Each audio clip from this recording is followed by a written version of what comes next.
kali ini, dan juga terima kasih kepada teman-teman, bapak-bapak, ibu, dan mbak semua yang telah bergabung bersama kita.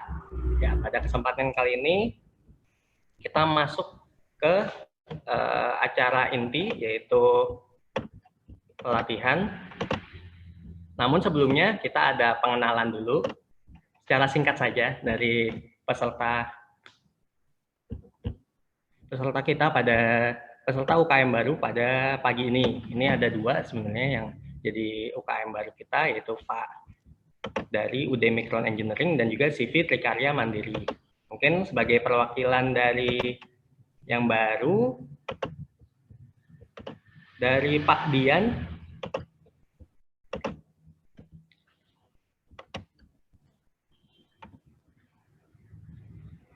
Ya, telah bergabung sama kita Pak Dian dari Trikarya Mandiri.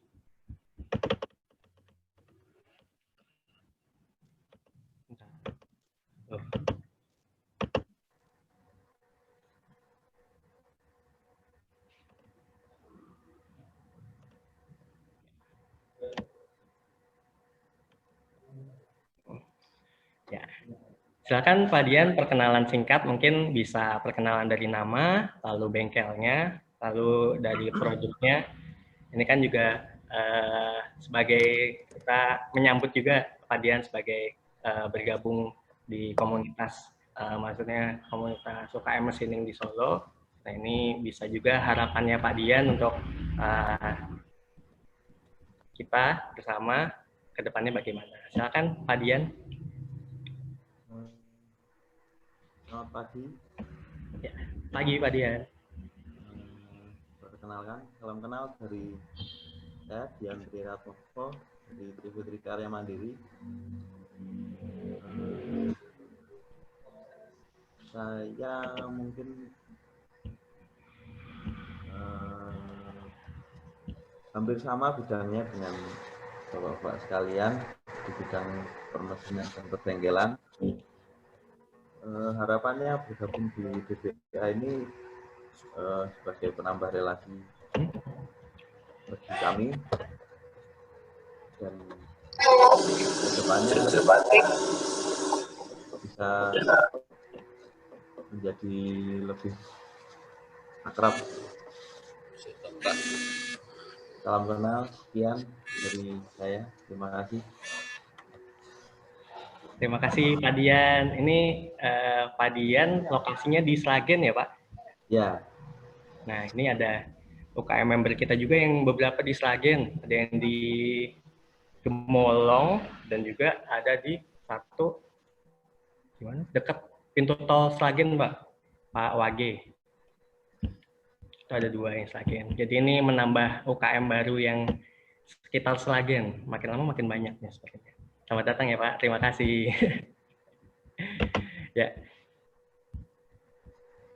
Semoga harapan dari Pak Dian tadi bisa kita wujudkan bersama-sama agar menjadi komunitas yang lebih baik ke depannya. Untuk selanjutnya, kita ada perkenalan dari instruktur kita pada hari ini.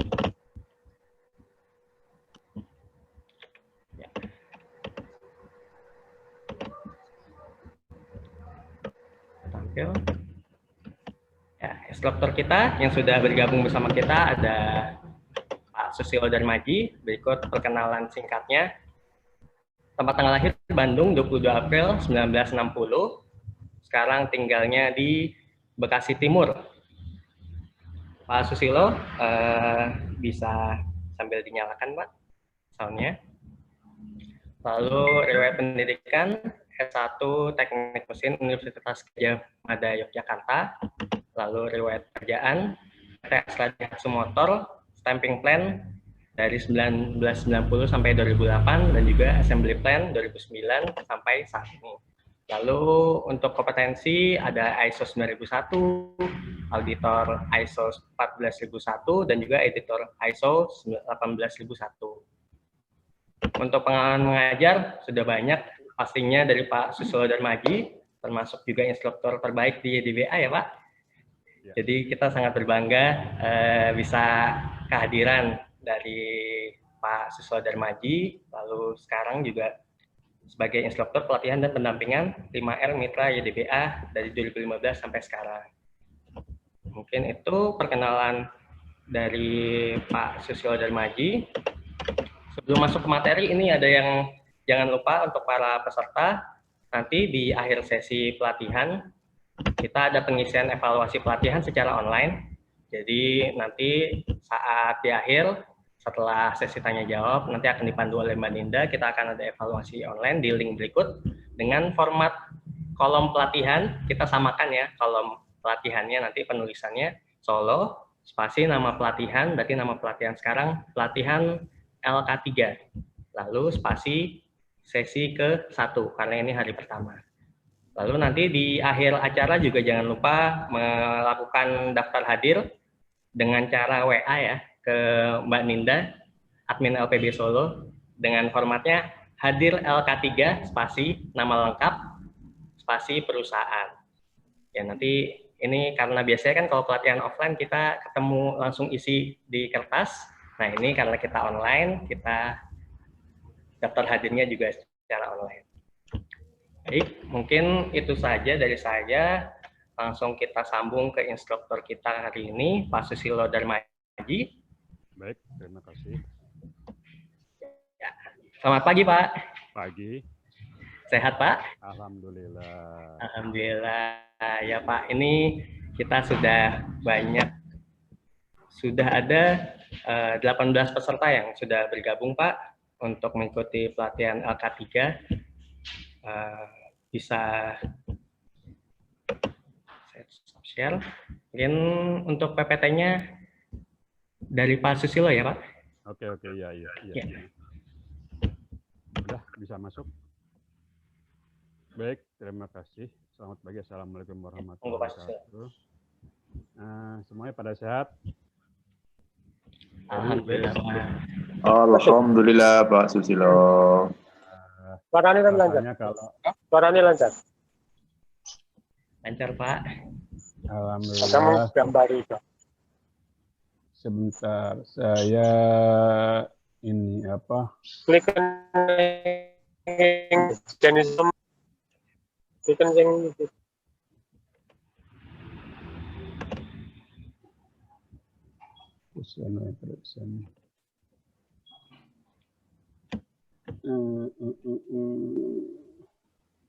ini sebentar.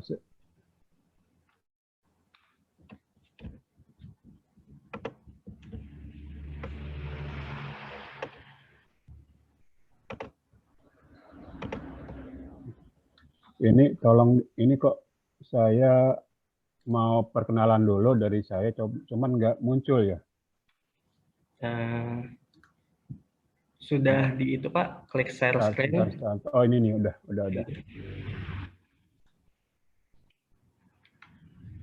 Ya, sudah muncul, Pak Susilo. Baik, terima kasih. Assalamualaikum warahmatullahi wabarakatuh. Sebelum mulai, mungkin tadi udah ada CV-nya, udah diperkenalkan, tapi lebih baik lagi saya mau memperkenalkan diri secara langsung.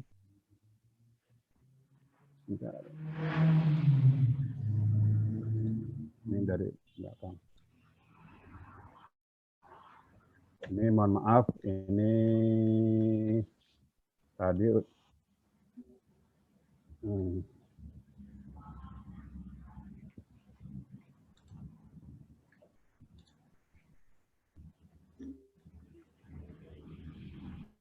ini mundur dulu slide-nya. Nah, baik, perkenalan nama saya Darmaji, saya pensiunan dari Astra Darsu Motor, jadi bulan April sampai saat ini udah 5 tahun tinggal di Bandung, lahir di Bandung, tinggal di Bekasi Timur, ini nomor HP dan email saya. Pendidikan formal saya dari SD sampai SMP, SMA, dan kuliah di Indonesia semuanya negeri. Ini sertifikat yang pernah saya dapat adalah kebanyakan itu dari Disnaker. Jadi penyuluhan sistem manajemen SMK 3, sosialisasi perempat 3, ahli keselamatan dan kesehatan kerja bidang listrik. Saya sebagai ahli K3 listriknya dari Menteri Menaker bersertifikat, petugas P3 ya bersertifikat Devnaker, pembina keselamatan P2K3 bersertifikat Devnaker. Saya juga sebagai integrasi lead auditornya untuk ISO 9000, 14000 maupun OSAS 18000. Saya pun sebagai ahli K3 bersertifikat Devnaker, dan juga yang lain-lainnya sebagai audit 5S dan sebagai ahli safety officer bersertifikat dari ASRA, sebagai ahli lingkungan bersertifikat dari ASRA. Ini adalah mungkin untuk hal ini yang masih ada lagi ini sebagian saja. Saya pun dari YDBA pernah menerima materi-materi pelatihan juga ya. Yang terakhir juga saya training sebenarnya ke Jepang selama 2 minggu. Juga pendidikan saya adalah dari pertama masuk di ASRA Sumatera Stamping Plan, di maintenance dari HS maupun yang lainnya. Terus setelah itu saya masuk ke assembling plan di EHS atau LK3 atau apalah itu, jadi juri kursi juga yang lainnya. Ini adalah pada saat saya masih aktif di ASRA, saya pun sebagai trainernya di DBA, yaitu memberikan suatu training masalah TPM, Total Product Maintenance, K3L atau LK3, posisi atau improvement 5R atau 5S, CRP, Cost Reduction Program. Saya pun dulu pernah ngasih training CRP di ATMI Solo, PPIC, LPS, Land Product System atau Toyota Product System, PAVE, Value Analysis Value Engineering, Management Supervision maupun Basic Mentality. Saya pun sebagai pendampingan untuk manufaktur, bengkel roda 2, roda 4, kerajinan, ya 5R, K3L, QC, dan AGC sebagai pendampingan. Saya pun sebagai asesor auditor, seperti tadi Pak Dimas menerangkan bahwa dia sudah asesmen, saya pun nanti suatu saat finalisasi asesmen itu dijatuhkan ke Jakarta, dan biasanya kalau masalah bicara asesmen kebanyakan dari LK yang nilainya masih rendah. Saya pun pernah sebagai advisor perusahaan di manufaktur di Jababeka, masuk cuma 1 kali dalam seminggu, instruktur lepas dari PJK 3 mengenai alat angkat dan angkut yang untuk mendapatkan CEO forklift dan kren. Saya pun masuk tim penyusun materi untuk pemegang kartu prakerja Kemendikbud tentang robotika di industri. Dan tadi juga saya alhamdulillah menjadi instruktur terbaik selama 2 tahun, 2015 sampai 2016. Itulah perkenalan saya. Untuk sistem pelatihan ini lebih bagus sifatnya itu langsung aja ya. Jadi kalau misalnya ada kurang tahu langsung aja kita diskusi. Sebentar. Balik sini. Aduh. Balik ke Zoom lagi gimana nih? Host. Halo? Halo? Pak Hafiz? Ya, Pak Hafiz? oh, di stop share di bagian atas. Oke, siap. Stop share. Balik lagi. Kita langsung ke materi. Ya. Materi K3.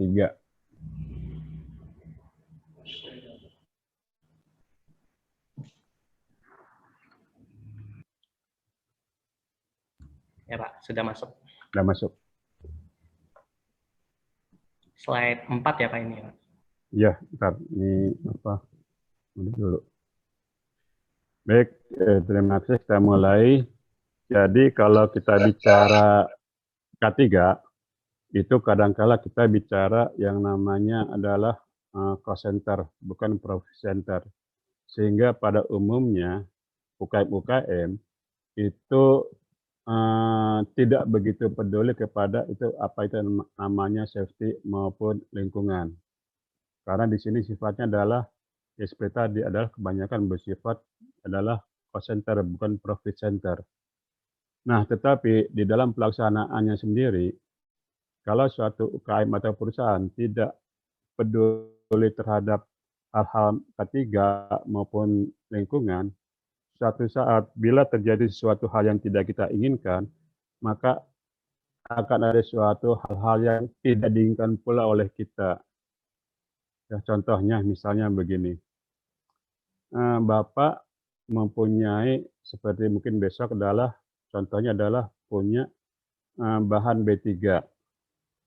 Tapi bahan B3 itu tidak dikelola dengan benar sehingga terjadilah pencemaran terhadap lingkungan. Di dalam aturannya, itu bila ada suatu bahan yang berbahaya mencemari lingkungan atau tidak dilakukan dengan semestinya, itu punya denda. Dendanya adalah langsung kepada pimpinannya. Denda tahan, bisa ditahan. Atau denda bisa sampai 1 miliar. Itu adalah dalam regulasinya. Nah, mungkin masalah lingkungan besok kita bicara. Tapi sekarang kita bicara masalah keselamatan. Keselamatan ini sebenarnya banyak peraturan. Mungkin peraturan saat ini adalah peraturan yang saya gambarkan, peraturan yang sifatnya adalah sampai saya aktif bekerja di Daihatsu. Mungkin peraturan ini sampai saya tahu sampai tahun 2015. Setelah itu karena dari tingkat kebutuhannya dan istilahnya tingkat kebutuhan saya sendiri tidak terlalu untuk melihat ada nggak peraturan-peraturan yang baru. Karena sifat pekerjaannya kebanyakan setelah pensiun kurang menyentuh ke K3. Kebanyakan saya lebih menyentuh ke 5R-nya. Di dalam peraturan, itu masalah keselamatan kerja itu diatur oleh satu peraturan, misalnya Undang-Undang Dasar 45, Pasal 27. Tiap warga negara berhak atas pekerjaan, kehidupan yang layak dan kemanusiaannya. Dan Pasal 4 bicara bahwa ada perlindungan kepada tenaga kerja untuk mewujudkan kesejahteraan tenaga kerja. Jadi tenaga kerja itu harus ada perlindungannya. Pasal 86 disebutkan bahwa setiap pekerja atau buruh mempunyai hak untuk memperoleh perlindungan atas keselamatan dan kesehatan kerja. Artinya bahwa di tiap dia tempat bekerja, masa keselamatan harus dipastikan oleh si ownernya. Dan berdasarkan Undang-Undang Dasar nomor 1 tahun 70, melindungi tenaga kerja dan orang lain, aset perusahaan dan lingkungan tempat kerja. Inilah peraturan-peraturan yang sebagian kecil istilahnya kita tampilkan di sini. Di dalam pekerjaannya kita tidak terhindar dari yang namanya suatu kecelakaan. Biasanya berdasarkan data ya, jika terjadi dari 10.000 kecelakaan kecil atau berpotensi kecelakaan, nanti suatu saat akan terjadi kecelakaan lebih besar lagi. Misalnya ada satu kematian. Contohnya adalah begini. Dulu di Daihatsu, itu memang yang hampirnya celaka itu sudah hampir 600. Ya. Tapi di dalam pekerjaannya, di Daihatsu pernah terjadi yang namanya musibah kematian. Dan yang meninggal itu bukan karyawan kita, tapi adalah kontraktor yang bekerja di lingkungan kita. Dia mendirikan suatu gedung yang tingginya puluhan meter karena tidak dijaga masalah keselamatannya, dia jatuh, ngelinding, akhirnya meninggal. Nah inilah salah satu contoh bagaimana ini ada kemeresak. Jelas nggak Pak? Yes. Jelas, Pak. Jelas, oke, kita lanjutkan. Biasanya masih ada kemeresak nih. Jadi, kalau kita sudah ada kesalahan kecil, akan terjadi satu kesalahan berat, sehingga bila kita ada kesalahan kecil, yang pada umumnya bisa dikatakan agak sepele. Contohnya begini, orang misalnya tergores. Biarin aja lah, nggak apa-apa kok. Terus satu saat tergores, biarin aja nggak apa-apa. Tergores atau misalnya kepleset, biar aja nggak apa-apa. Nanti lama-kelamaan kalau tidak ditanggulangin, itu akan menimbulkan kecelakaan lebih berat lagi. Sehingga lebih bagus, jangan sampai terjadi suatu kecelakaan lebih berat lagi adalah pada saat ada suatu kecelakaan, tolong ditanggulangi, tolong dilakukan suatu perbaikan, dan tolong ada sesuatu istilahnya jangan terjadi di kesalahan itu sendiri lagi.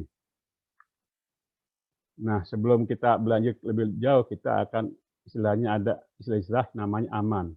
Atau safety adalah suatu kondisi di mana atau kapan muncul sumber bahaya dapat dikendalikan ke tingkat memadai, dan ini adalah lawan daripada bahaya. Bahaya adalah tingkat suatu kondisi kapan munculnya sumber bahaya, dan ini biasanya adalah ada istilah insiden dan eksiden. Insiden itu kejadian yang tidak diinginkan. Semua kejadian itu sesuatu yang tidak diinginkan. Bila pada saat itu sedikit saja ada perubahan, maka dapat menyebabkan terjadi suatu insiden. Insiden ini biasanya adalah bisa mengenai kepada material-material atau barang-barang sehingga terjadi suatu kerusakan. Insiden itu sendiri suatu kejadian yang tidak direncanakan atau diduga, tidak diinginkan, ya, yang mengakibatkan cedera pada manusia. Jadi kalau insiden itu kebanyakan larinya kepada material-material yang rusak, insiden itu kebanyakan larinya kepada cedera kepada orang. Di dalam suatu keselamatan, itu ada satu proses. Ada di dalam suatu perusahaan, ada namanya bahan, mesin, manusia yang saling berinteraksi, terjadi suatu proses yang dapat mengakibatkan suatu hal-hal yang tidak diinginkan. Contohnya sini adalah, kalau hubungannya adalah kejadian yang manusia dengan bahan, itu disebut namanya penyakit akibat kerja. Contohnya adalah, orang yang bekerja di, katakanlah di tempat gudang bahan-bahan material. Di situ terjadi adanya bahan B3, misalnya katakanlah thinner atau cat atau oli, yang berimbas kepada manusia, dan ini penyakit akibat kerja, itu bisa dikatakan terasa kalau dirasakan pada mungkin tahun-tahun ke depan atau hari ke depan. Contohnya adalah, dia bekerja di gudang tanpa pakai masker. Pada saat itu dia tidak terasa bagaimana pengaruhnya. Tapi kalau dia sudah sampai, ibaratnya sudah sampai 2 tahun, 3 tahun, tiba-tiba dia terasa dadanya sakit. Nah, hal inilah kadangkala kita, dalam hal ini kadang kita suka melihat, kemarin kita ngapain ya? Atau kemarin kita ngerjakan apa? Biasanya yang kerja dirasakan adalah dalam jangka waktu lama. Terus kalau manusia dengan mesin, itu hubungannya apa? Silaan kerja. Manusia mengoperasikan mesin bubut. Terjadilah yang namanya, karena di dalam suatu safety, keselamatan, bahwa orang tidak boleh menggunakan lengan panjang, baju lengan panjang, jika berhubungan dengan mesin yang berputar. Terjadilah misalnya satu kecelakaan. Ini adalah hubungan antara manusia dengan mesin. Jadi satu kecelakaan.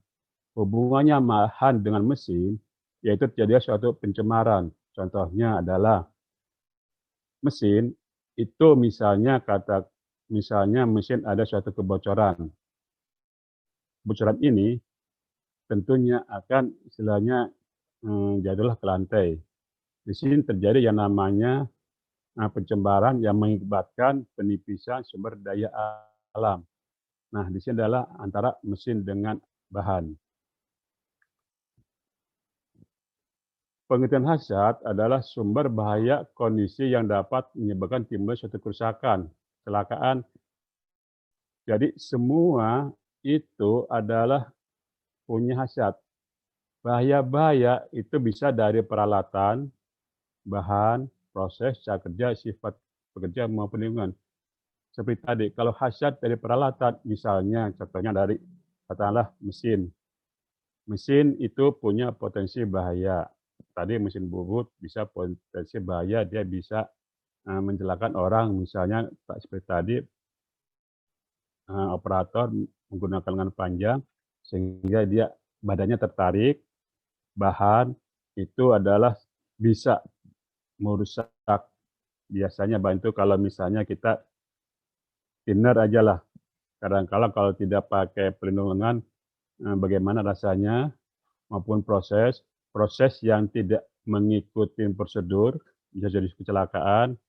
Cara kerja adalah yang seperti tadi, tidak mengikuti SOP. Sifat pekerjaannya, contohnya adalah orang yang pendek, dia bekerja di tempat mesin yang agak tinggi, atau misalnya orang yang belum skill untuk mengoperasikan mesin, dia disuruh mengoperasikan mesin. Lingkungan adalah misalnya katakanlah dia kondisi gelap, licin, ya, banyak halangannya. Ya, ini kan adalah satu hazard. Kalau kita bicara kecelakaan, kadang-kala kita bicara gunung es.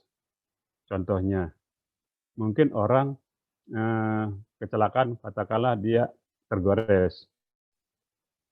Cuma tergores, biarin aja deh, nggak apa-apa, ya kan. Tapi di luar dia bicara nggak apa-apa, banyak kecelakaan itu kerugian yang tidak terlihat. Makanya seperti di sini, kita kelihatannya itu adalah, ini kan gunung kecil, ya.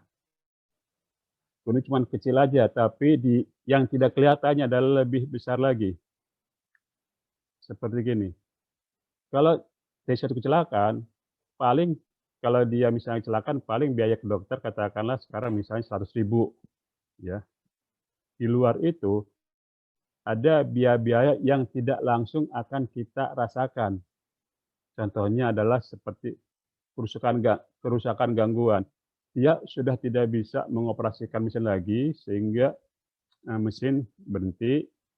Kerusakan peralatan atau perkakas, ya, kerusakan produk material, mungkin bagi orang itu sendiri, yang biasa lembur nggak bisa lembur, yang biasa bekerja nggak bisa bekerja, dan tentunya adalah karena dia nggak bisa bekerja yang lainnya, mungkin terjadilah suatu pemotongan atau yang lainnya.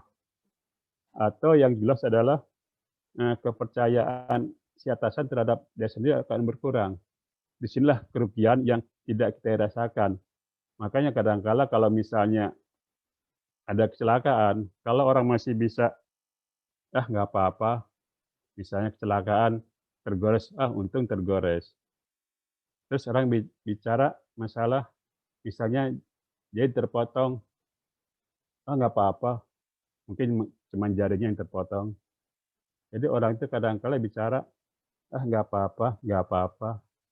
Mungkin orang nggak bisa bicara nggak apa-apa itu kenapa? Kalau dia sudah tidak bisa ngomong nggak apa-apa, nah itulah yang katakanlah bagi kita itu sesuatu yang katakanlah disepelekan itu. Menurut teori domino, kecelakaan itu adalah beruntun. Kecelakaan 80% adalah unsafe action, adalah kecelakaan dari tindakan atau tingkah laku si orang itu sendiri. Atau bisa dikatakanlah human error. Jadi kecelakaan itu banyak terjadi karena apa? Human error. 10% itu kecelakaan dari unsafe kondisi yang tidak aman. Dan yang lainnya karena yang memang sudah tidak dapat dihindarkan ya seperti itu. Jadi karena saking banyaknya kecelakaan disebabkan oleh human error, unsafe condition, makanya timbullah yang namanya peraturan-peraturan.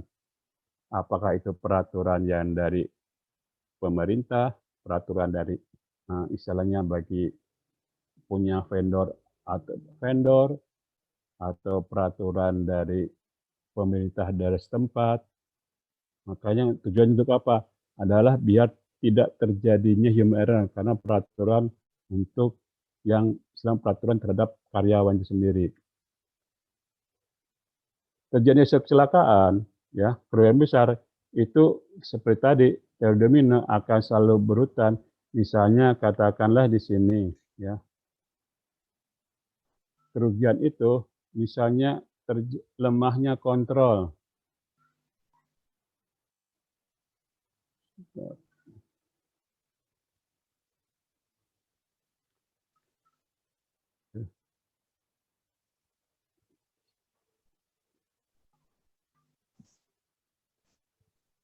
Jadi lemahnya kontrol ya kejadian karena faktor dari kurangan penyebab langsung seperti unsafe question dan unsafe action, insiden yang berkontak dengan dia, dan sehingga ada suatu kerugian atau kerusakan yang tidak diharapkan.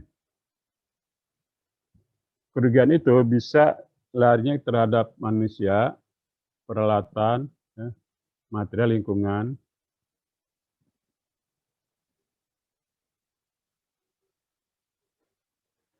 kejadian yang sifat insiden itu menabrak atau istilahnya dari sekian ini biasanya kalau hubungan dengan machining ya masalah pencemaran ya.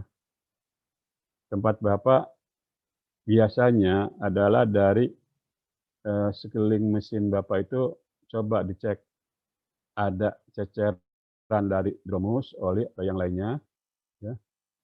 Terus akibat dari ya listrik ya. Listrik terus dari terjepit biasanya itu yang paling banyak itu adalah terjepit ya yang sering-sering terjadi di machining. Terus ya mungkin tertusuk dengan benda-benda atau gram-gram yang kecil sudah biasa lah ya. Akibat kerugian itu seperti tadi ya, perbuatan tidak aman, unsafe action adalah operasi tanpa otorisasi, artinya orang yang tidak berhak mengoperasikan mesin, gagal memperingatkan, ya, gagal mengamankan, yang kecepatannya tidak layak, ya, membuat alat pengaman tidak berfungsi, menggunakan alat yang rusak, PAPD tidak layak, ya. Jadi ini adalah perbuatan kondisi-kondisi yang perbuatan orang yang tidak aman. Biasanya paling banyak kejadian juga adalah bercanda, ya, main-main.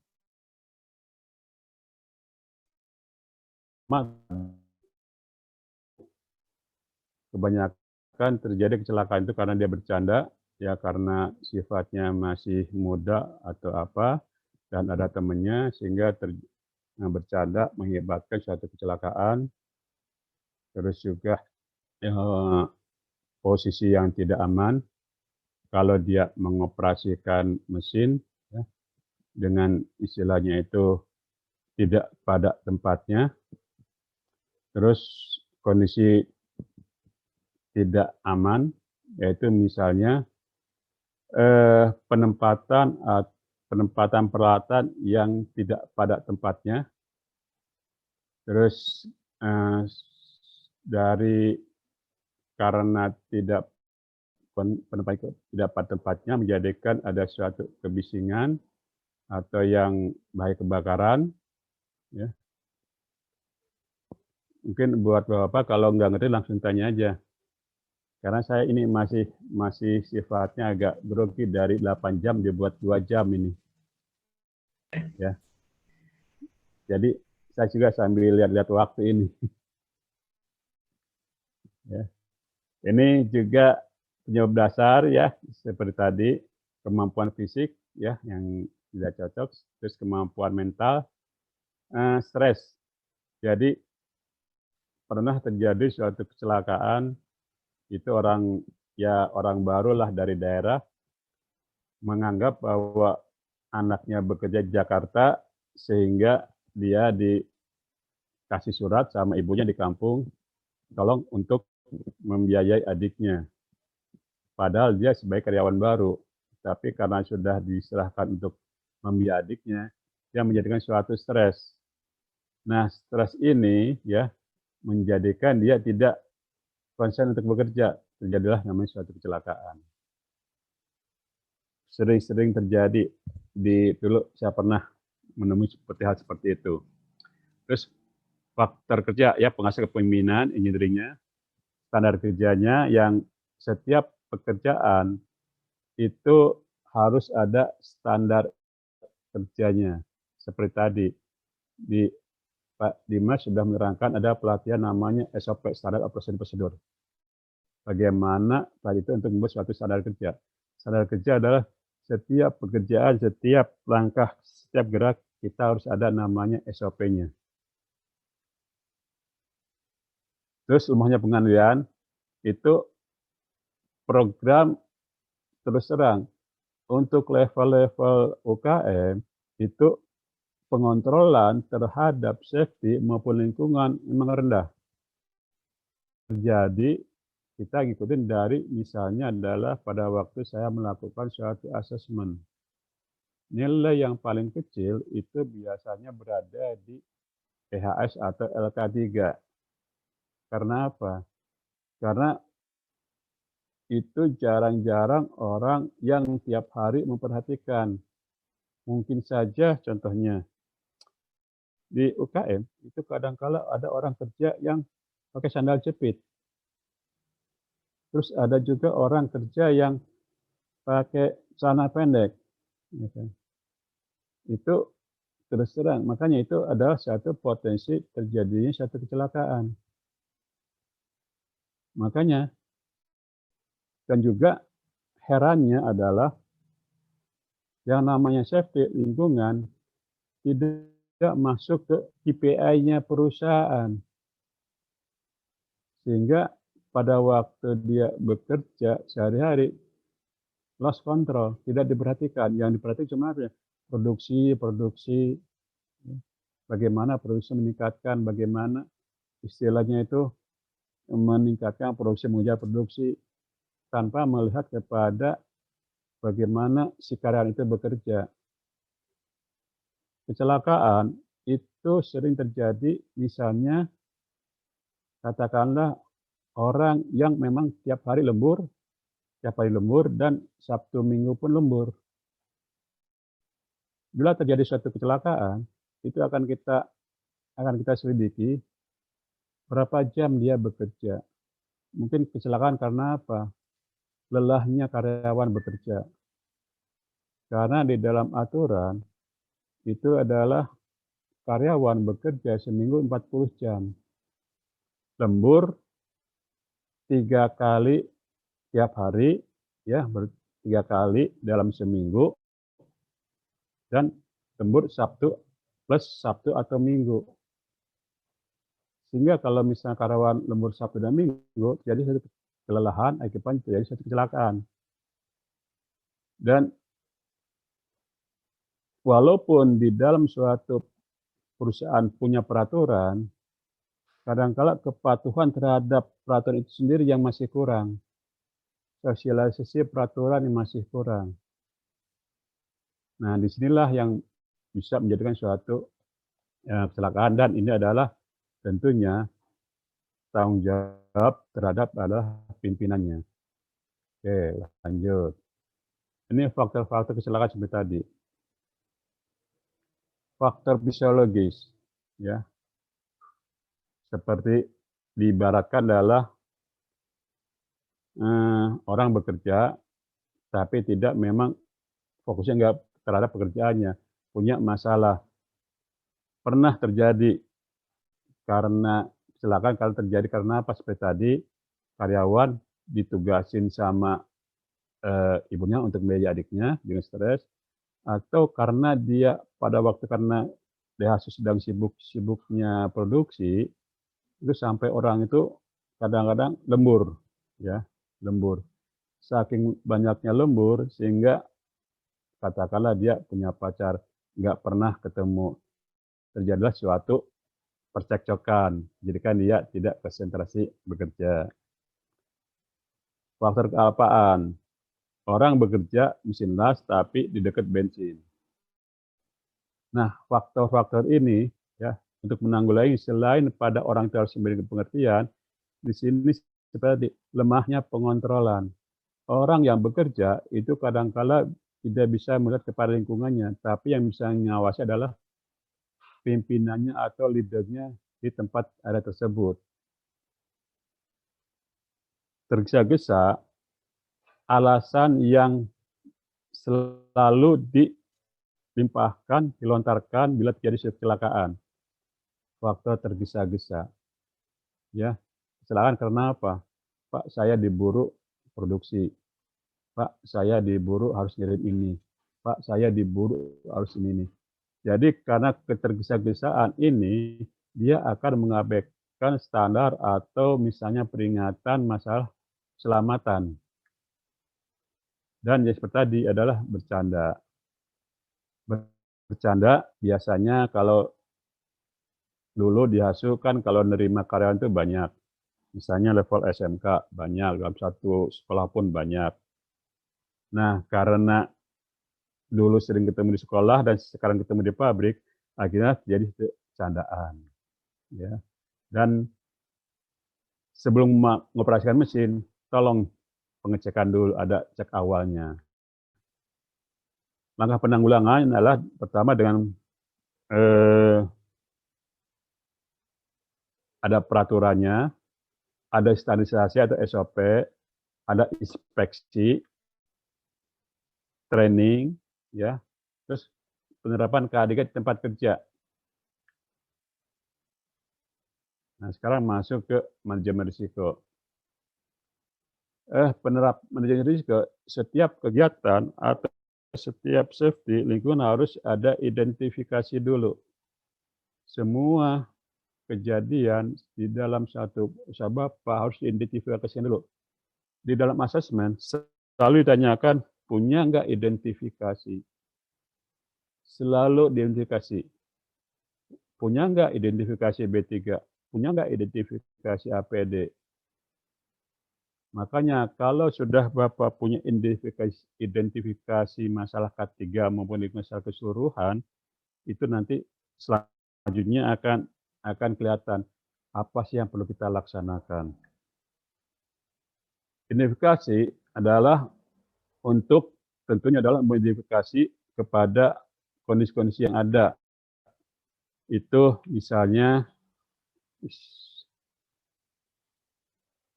untuk mengetahui faktor penyebab masalah, misal manusia, metode, mesin, materi, dan lingkungannya, di mana lokasi kejadiannya, kapan itu terjadi, siapa yang melakukan, dan bagaimana cara melakukan identifikasinya. Ini adalah salah satu contoh identifikasi efek dampak.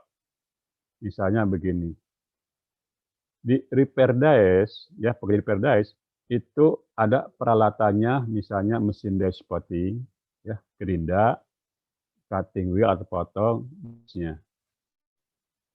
Di dalam pekerjaan repair dice atau mungkin ada orang dalam satu tempat ada yang menyatakan matras atau yang lainnya. Di peralatan tersebut itu bahaya posisinya apa aja? Misalnya pekerjaan repair di dalam dice itu sendiri. Bahayanya apa? Yaitu kejepit, ya. Pengendalian saat ini dengan apa? Adanya SOP, adanya sensor, adanya LOTO itu lockout, take out, ya. Jadi setiap kegiatan di dice spotting itu kita identifikasi bahaya yang terjadi itu apa. Ini kan misalnya repair di dalam dice. Terus benda tajam 4, ya. Kecelakaannya bisa terpotong atau tergores. Pengendalian saat ini seperti apa? Ada SOP-nya, ada otomatik, dan ada LOTO. Terus juga ada debu yang dihasilkan saat pengamplasan. Bahayanya apa? Penyakit akibat kerja. Penanggulangan saat ini sekarang dengan apa? SOP, APD. Sehingga nanti dari sini, ya, dari pengendalian saat ini, ada nggak Bapak punya nggak SOP. Di sini terlihat bahwa setiap pekerjaan harus punya SOP. Dan nanti akan ada misalnya rambu-rambu dan APD. Ada kerja licin, ya, pekerja terjatuh, dibuatlah satu SOP. Pekerja di ketinggian. Dari spotting itu kalau di tempat DHSO itu memang agak tinggi, ya, tempat ini, sehingga kalau dia bekerja itu berpotensi terjatuh, dibuatlah satu SOP. Terus mengangkat beban berat, ya, celakanya tulang belakang sakit, dibuatlah suatu SOP. Maupun seperti ini, proses gerinda. Bahaya kecelakaannya apa? Potensinya suara bising. Suara bising menjadikan apa? Menjadikan tuli. Pengendalian saat ini apa? SOP, rambu, APD. Tentunya APD ini adalah pakai air plug. Ya. Terus ada gramnya juga, yang lainnya juga terus, ya. Jadi semua kegiatan yang ada di Bapak identifikasikan dulu semuanya. Ya. Ini baru sebagian, belum yang lainnya. Ya, dari proses pengelasannya, proses machiningnya, pemotongan materialnya, penggunaan alat listrik sendiri. Alat listrik kebanyakan electric shock, ya, arus pendek. Dia tipe celakanya kebakaran atau ledakan. Penanggulangannya adalah ada rambu, ada izinnya. Terus juga selain itu sambungan listrik yang tidak baik, ya, ada kesetrum. Ada, kalau itu ada izinnya, ada APAR, ya, mungkin hidran itu ada yang punya, ada yang enggak. Yang lain juga sama, ya. Jadi nanti suatu saat tolong Bapak buat identifikasinya ini. Ini adalah tipe-tipe dari kecelakaan, ya, kecelakaan tipe yang ini adalah tipe kecelakaan safety, ya. Kurang lebih waktu itu ada 20 tipe kecelakaan. Pekerja terjatuh, terguling, menabrak, objek terbang, beban jatuh, tertabrak, terjepit. Terus juga akibat lingkungan, kontaminasi tanah, pencemaran air, pencemaran udara, dan pengurangan sumber daya alam. Kalau ada kecelakaan, biasanya kita selalu mengendalikan larinya kemana? Ke APD-nya. Ya, selalu bicara APD. Misalnya ada kecelakaan, kaki tergores. Kalau gitu, APD-nya harus tambahin APD, makanya pakai cover leg. Harusnya kalau terjadi suatu kecelakaan atau apa, tolong dulu eliminasi dulu. Eliminasi, substitusi, rekayasa, pengendalian aspirasi, dan langsung ke APD.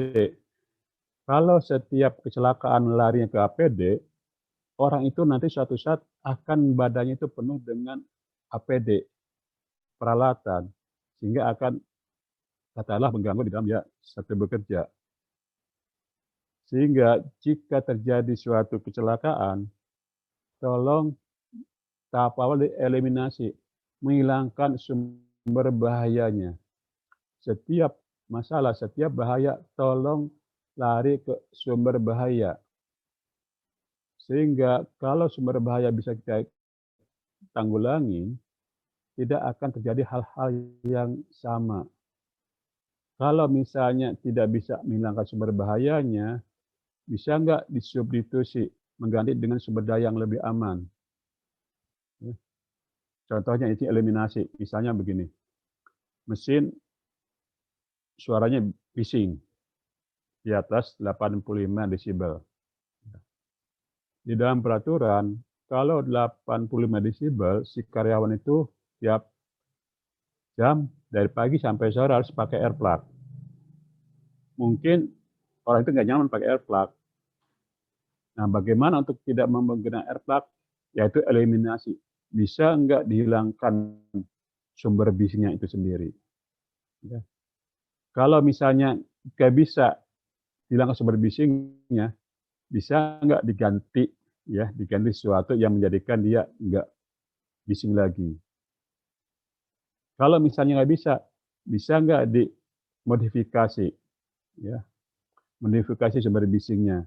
Kalau misalnya kata tadi sumber dari bising, bisa nggak mengganti, modifikasi, peralatannya dimodifikasi sehingga tidak sampai 80 desibel. Kalau nggak bisa lagi, baru dibuat SOP-nya. Pada saat kapan dia harus menggunakan EVAC, pada saat apa dia nggak ada, yaitu dibuat SOP-nya.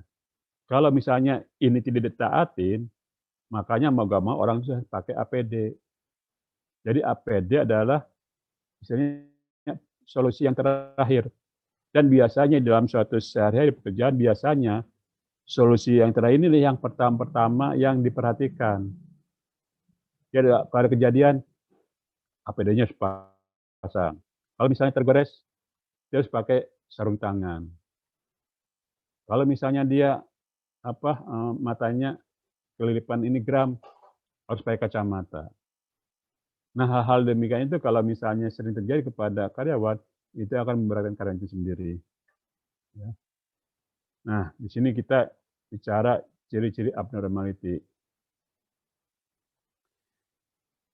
Kalau baunya berbeda, biasanya bagus, itu seperti gini.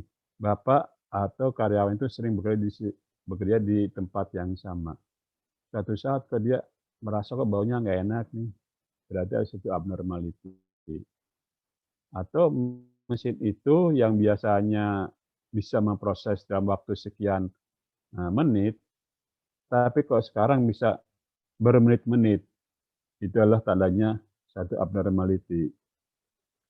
Atau misalnya dari suaranya, tiba-tiba kok suaranya kasar atau apa gitu loh. Jadi namanya itu abnormality. Atau misalnya dari sentuhannya, kok pegang mesin rasanya panas, ya, berarti ada sesuatu yang abnormality. Atau mungkin kalau macet udah jelas lah, nggak kelihatan. Dan kalau mesin bekerja tidak seperti biasanya, ya.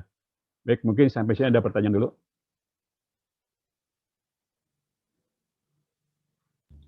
Ya Pak, ini belum ada pertanyaan dari teman-teman.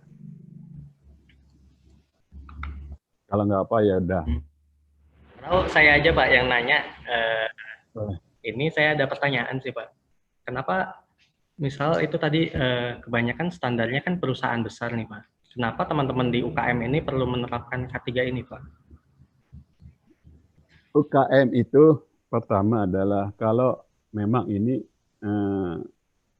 karena kita sudah bergabung ke kasarannya adalah ke LPB, ya. LPB dalam hal ini masih pengawasan ASRA. Tentunya kita ASRA itu pengen yang bekerja sama dengan ASRA itu adalah perusahaan yang peduli terhadap LK3. Terutama kalau misalnya gini, contohnya kalau misalnya suatu UKM ada keterkaitannya langsung terhadap produk ke ASRA, saya pernah dulu namanya audit SCRM, Supply Chain Risk Management. Setiap vendor itu kita audit. Salah satunya adalah LK3, ARD, purchasing, dan yang lainnya. Kita tidak mau anggota kita adalah terjadi hal-hal yang tidak diinginkan. Kalau terjadi hal yang tidak diinginkan, itu mengakibatkan produksi akan macet. Bukan produksi aja, tapi terhadap karyawan-karyawan vendor yang lainnya. Dan yang jelas adalah terhadap perusahaan itu sendiri. Bila terjadi suatu kecelakaan atau apa, nanti akan terjadi yang namanya dari pihak Disnaker atau apa kepolisian akan datang ke tempat perusahaan itu sendiri atau UKM itu sendiri, sehingga terjadilah namanya gangguan produksi. Dan yang jelas adalah bagaimana karyawan kita bekerja dengan nyaman. Makanya perlu penerapannya K3. Karena salah satu di dalam kerjasama itu sendiri adalah ada poin masalah LK3. Ya. Mungkin itu bisa menjawab. Ya Pak, sangat menjawab. Ini bisa sambil menunggu teman-teman juga bisa langsung disampaikan pertanyaannya via chat group atau bisa lewat WhatsApp kalau malu-malu, atau nanti bisa disambungkan langsung di video call. Pak Susilo siap menjawab ya Pak. Ya karena ini seperti tadi, jadi yang materi 8 jam saya buat 2 jam itu rasanya agak ini juga ya, tidak langsung bisa menerima karena terlalu cepat. Baik, kita masuk ke materi APD, alat pelindung diri. Ya. Jadi ini adalah standarnya APD, tapi kita harapkan tidak semua karyawan itu menggunakan alat seperti ini. Jadi ini kalau misalnya sering terjadi kecelakaan, kadang harus pakai ini, pakai itu yang lainnya. Contohnya helmet. Helmet adalah mungkin ada standarnya atau standar safety standarnya lah. Setiap perusahaan ada helmet atau mungkin ada topi. Face shield, ya, topeng, air plug, terus ada kacamata, ada masker, ya, pakai seragam, apron, arm protector, sarung tangan, malah ada juga di sini itu ada cover nadi, ya, terus pelindung kaki, safety shoes. Kita lihat orang ini, lihat foto ini, memang dia peduli terhadap keselamatan. Cuman dari pihak ya biasanya kontraktor sih, dia tidak menyediakan alat pelindungnya, sehingga apapun ya dia pakai seperti ini. Tujuannya apa? Biar kepala itu terlindungi. Gerinda juga biar hindari geram, dia pakai plastik. Tujuannya apa? Dia peduli keselamatan, cuman dia tidak menyediakan apa. Tapi dia apa? Seadanya kita pakai gitu loh. Pakai plastik pun jadilah. Yang penting dia aman. Gelas juga, ya. Harusnya pakai topeng. Tapi ini pakai kertas. Yang penting biar percikan-percikan api itu nggak sampai ke mukanya. Walaupun nama percikan api kertas bisa berpotensi kebakaran, tapi setidaknya sendiri. Nah, helmet ya. Ada beberapa jenis helmet. Tapi helmet yang benar-benar safety itu memang mahal. Ya, sampai ada yang namanya 250 ribuan satu helmet. Kita pun di Asia pun nggak gunakan seperti itu, terlalu mahal. Bukan terlalu mahalnya, kadangkala disiplin karyawan kita pun kurang begitu baik. Kita menggunakan safety, tujuannya dipinjam, bawa ke rumah, baliknya nggak bawa lagi. Nah, untuk penggunaan helmet itu diperuntukkan bagi pekerjaan yang melibatkan benda digantung. Jadi pekerjaan yang di atas ada satu proses kerja, ya. Dan bekerja di mesin press, di maintenance, maupun bekerja dengan listrik. Ada jenis yang namanya safety helmet, atau ini jenisnya bomb cap. Ini harganya sih nggak terlalu mahal, yang murah. Tujuannya apa? Hanya untuk menahan benturan. Tapi kalau misalnya untuk menahan untuk bekerja di tempat listrik, ini kurang cocok. Tapi inilah kemampuan dari suatu perusahaan. Terus topeng, face shield, ya. Ini melindungi muka ya, dan mata dari lemparan benda atau benda kecil, terus lemparan benda-benda panas, ya, pengaruh cahaya maupun pengaruh radiasi tertentu. Ini pakai face shield. Sekarang malah udah umum pakai face shield sekarang itu karena pandemi itu sendiri. Safety glass, kacamata, ya, itu melindungi mata dari ciprakan benda asing pada proses welding, grinding, cutting maupun pengecoran. Kebanyakan orang membeli itu kacamata jenis seperti ini. Ini karena apa? Ya emang murah gitu loh.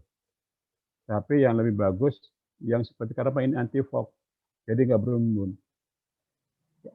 Kadang-kadang kita pun jadikan satu dilema juga bahwa secara peraturan orang itu harus menggunakan kacamata. Tapi dari kualitas kacamata itu sendiri tidak